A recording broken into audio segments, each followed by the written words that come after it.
बिस्मिल्लाहिर्रहमानिर्रहीम अल्लाहुम्मा सल्ली अला मुहम्मद व अला आलि मोहम्मद। डियर स्टूडेंट्स, कल हमने कोर्स कोड 8601 का characteristics of the teacher, effective teacher को डिस्कस किया था, पर्सनल क्वालिटीज़ को डिस्कस किया था। आज हम इसकी प्रोफेशनल क्वालिटीज़ को डिस्कस करेंगे कि टीचर्स में कौन कौन सी प्रोफेशनल क्वालिटीज़ होनी चाहिए। ये हम बुक से ही डिस्कस कर रहे हैं, तो आप अपनी बुक ले लें और उस पर पेंसिल भी ले लें। अहम जो बातें हैं जो मैं बताती जाती हूँ, आप उनको पॉइंट आउट करते जाएं और अपना पेपर बहुत अच्छे तरीके से हल करके आएँ इंशाल्लाह। इसकी पहली एक क्वालिटी है कोलैबोरेशन। कोलैबोरेशन का मतलब होता है ताआवन, ठीक है।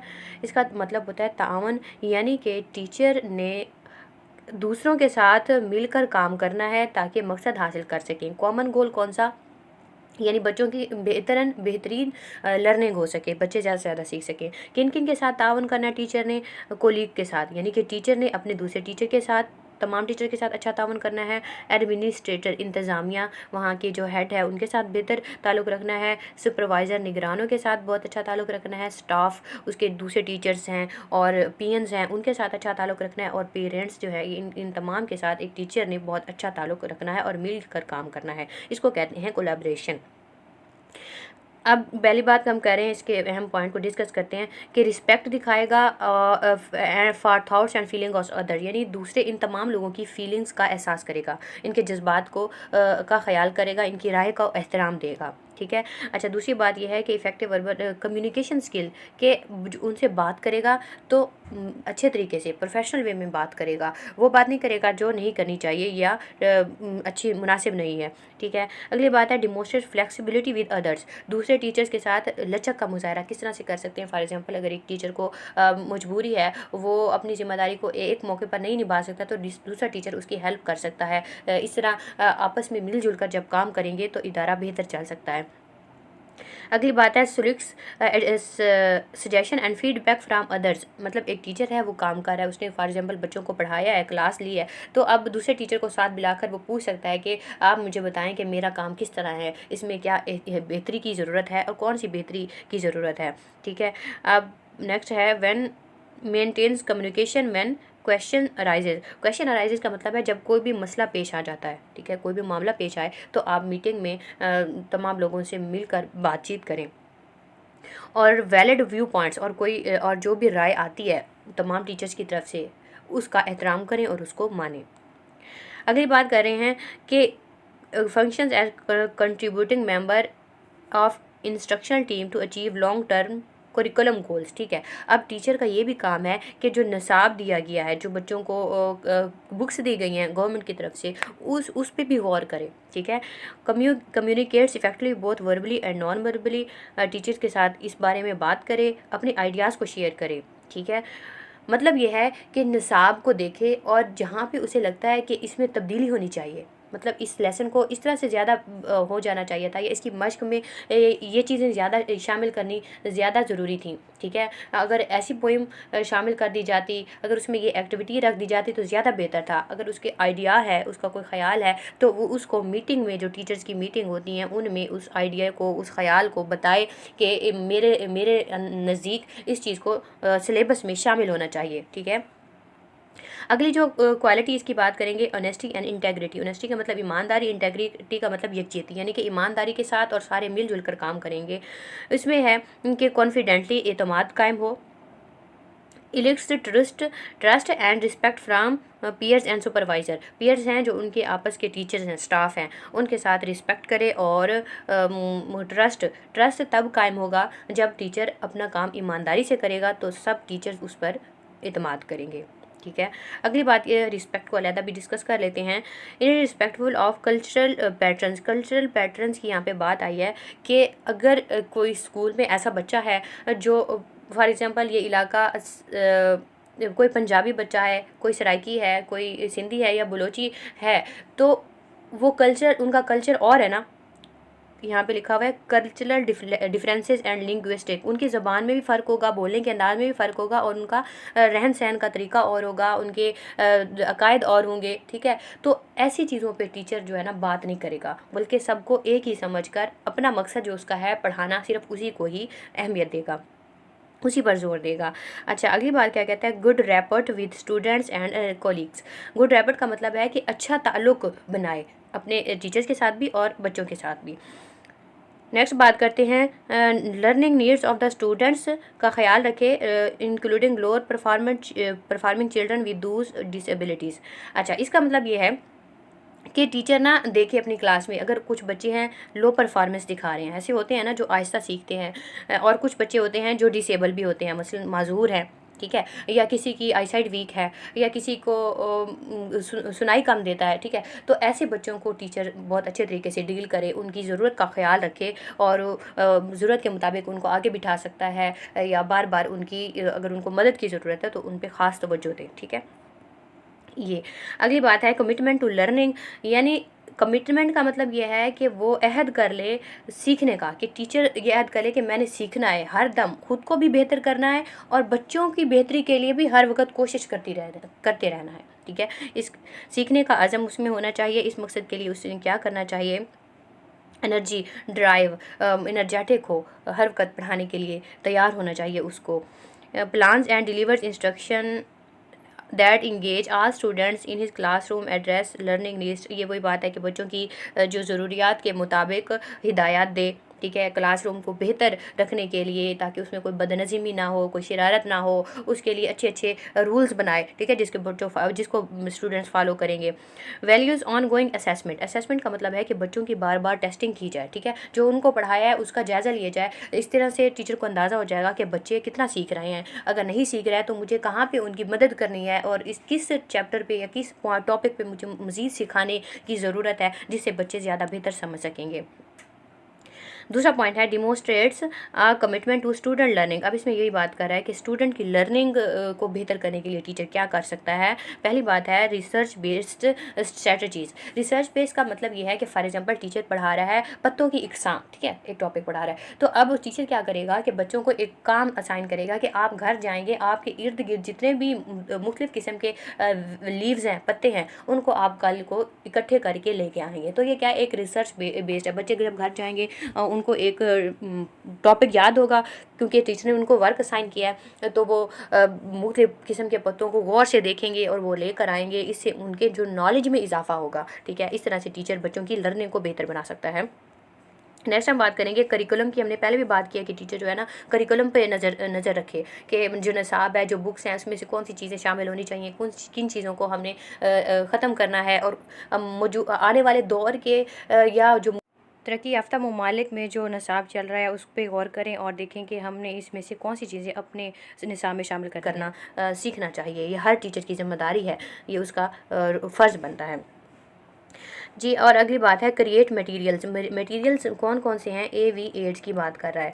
AV एड्स वो होते हैं जैसे चार्ट्स हैं, ठीक है, चार्ट्स हैं और मैप्स हैं, नमूने दिखाए जाएँ, मॉडल दिखाए जाएँ। किसी भी टॉपिक से रिलेटेड बच्चों को जब तस्वीर से दिखाया जाता है तो बच्चे ज़्यादा अच्छा सीखते हैं।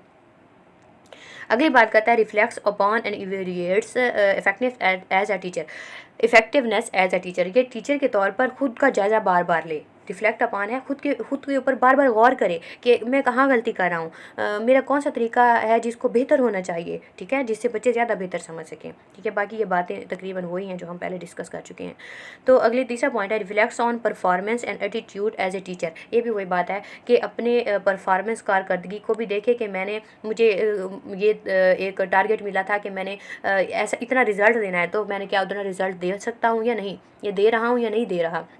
एटीट्यूड को भी देखना चाहिए कि मेरा रवैया किस तरह से है, क्या मेरे रवैये से मेरी क्लास मुतमईन है, मेरे जो कोलीग्स हैं दूसरे टीचर मेरे रवैये को पसंद करते हैं या उन्हें लगता है कि मुझे इसमें मज़ीद बेहतरी करनी चाहिए। तो हर वक्त जो टीचर का काम है इस पर गौर करना।